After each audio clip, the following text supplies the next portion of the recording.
issue. Here to weigh in on the day's top story, Dr. Richard Land, president of the Ethics and Religious Liberty Commission, and Dr. Daniel Bober, founder of the Psychiatric Consultants of Florida. Welcome to you both. I know you were probably both as shocked by this story as I was. My first reaction, and I'll go to you first, Richard Land, was, what's wrong with this, that this keeps happening over and over again? What was your reaction? Well, I was saddened. I was shocked. You know, you go to a movie theater, you expect this to be a place where you can relax. It's a place of escape. And yet it's not a place of safety. You had this terrible tragedy take place. And, you know, unfortunately, in our society, we have people who go off the rails and sometimes don't give many signals ahead of time that they're going off the rails, and they perpetrate these terrible atrocities. Right. And we're all left to grieve as a nation for our fellow Americans who have lost daughters and sons and husbands and wives, and it's just a terrible, terrible tragedy. And we need to pray for all those people. The fellow who's being held in custody is one James Holmes, and he's a 24-year-old neuroscience grad student who apparently left medical school something like a month ago. And, of course, he is being studied very intensively now. But I also want to talk to you, Daniel Bober, about what your reaction to this news was. Well, it's obviously a terrible tragedy. My heart goes out to the family and the victims. I think when something like this happens, we sort of have a knee-jerk reflex. We want to try to understand it and try to make sense of it. But I think the thing to do is not to be reactionary and not to change policy based on one event.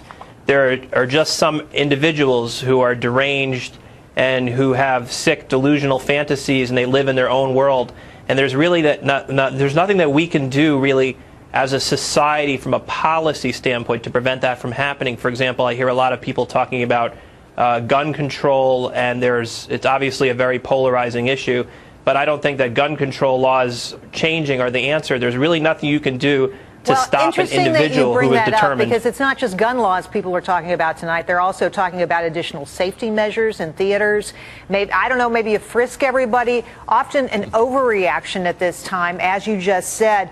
Richard Lane, I want to bring up a study that sort of strangely coincided with this story today, that 1 in 5 Americans now describe themselves as not religious. When they're asked to check the box for the religion that you're in, Presbyterian, Methodist, Catholic, whatever, they check the none box.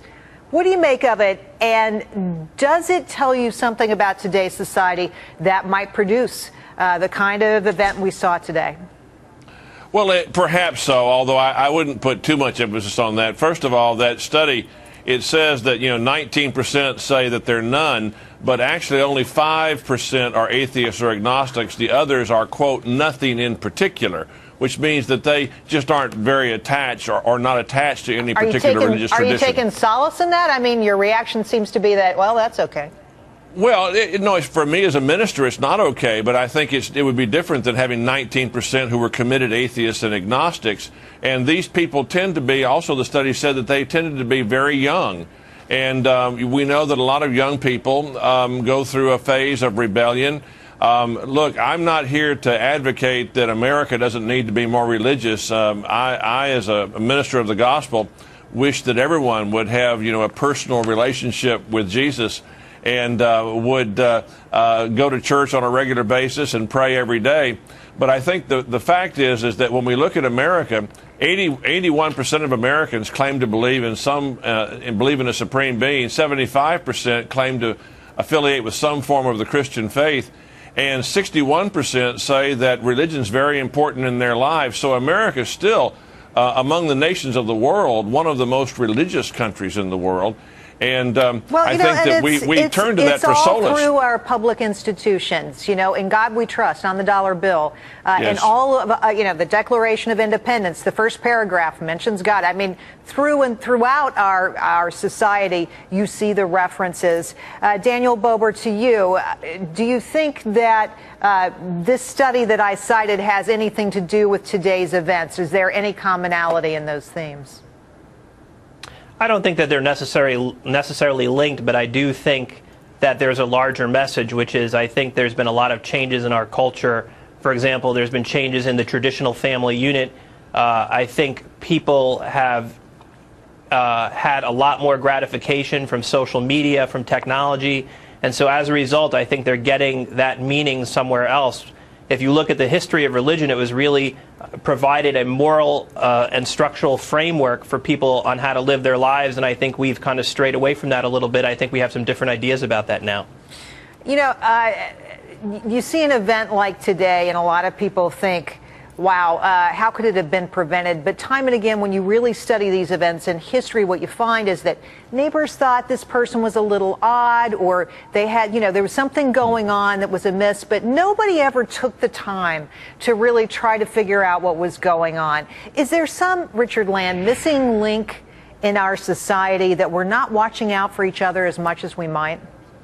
Well, I think that your other guest was talking about the fact that we've got social media and other things that are taking the place of social relationships. And I read today where one of this young man's professors said that he was socially inept. I think that we're not being socialized. In other words, we're being cocooned in our entertainment and in our houses, and we're being sealed off from each other. And we need to push for more social relationships in our society, and where we look out for each other. Where, you know, the neighborhood I grew up in was a neighborhood where if I did something wrong, my parents knew about it before I got home because the neighbors called and told them, you know. There were no secrets. Dr. Bober, last thoughts? Well, I just to echo the sentiments of the other guest, I think it's true. I think we are living in a social media cocoon, and although in some ways it's easier to communicate, I think in some ways we feel much more distant and much more cut off. So I think that's something as a society we have to look at. Well, it's a tragic story today, and just horrible news for all of us, but an unbelievably bad day for the families of these victims. Thanks to you both for coming on and talking to us about Thank you very this. much. Dr. Land, Dr. Bober, thank you so much. Pleasure.